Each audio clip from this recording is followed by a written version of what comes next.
क्या आपने ध्यान दिया है, आज देश की राजनीति में सबसे बड़ी लड़ाई सरकार बनाम विपक्ष की ना होकर के विपक्ष बनाम विपक्ष की हो गई है।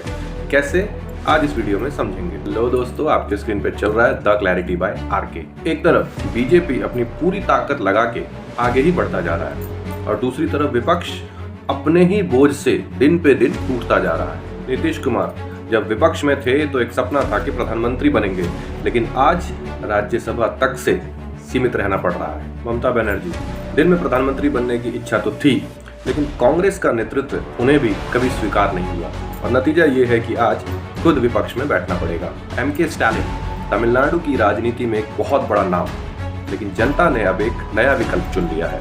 बात बिहार 2025 विधानसभा चुनाव की करें तो अंतिम समय तक यही तय नहीं हो पा रहा था कि महागठबंधन में कौन किन सीटों पे लड़ेगा।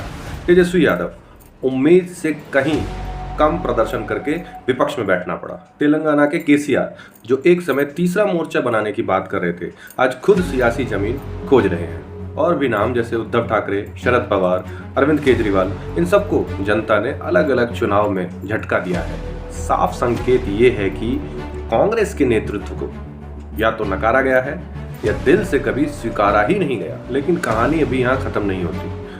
अब आप इन 5 राज्यों के चुनाव के नतीजों को ही देख लीजिए। कांग्रेस के विधायकों की संख्या लगभग दोगुनी तो हुई है, यानी विपक्ष बिखरा है, लेकिन कांग्रेस धीरे धीरे खुद को खड़ा करने की कोशिश कर रही है। अब बात बीजेपी की करें तो इसमें कोई दो राय नहीं है कि बीजेपी चुनाव लड़ने में मास्टर है।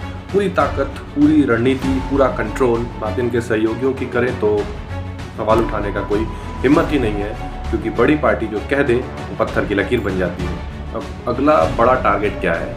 उत्तर प्रदेश। अगर अखिलेश यादव सही तैयारी करते हैं, सहयोगियों के साथ सही तालमेल रखते हैं और कांग्रेस भी बिहार जैसे नाराजगी वाला रुख नहीं अपनाती है, तो मुकाबला टाइट हो सकता है। लेकिन अगर ऐसा नहीं होता है तो बंगाल के बाद यूपी की पिच पे बैटिंग करना बीजेपी के लिए बहुत आसान हो जाएगा। असली सवाल ये है, क्या विपक्ष अपने ईगो को छोड़कर एकजुट हो पाएगा या फिर बीजेपी की रणनीति और विपक्ष की बिखरी सोच देश की राजनीति को एक तरफा ही करके रखेगी।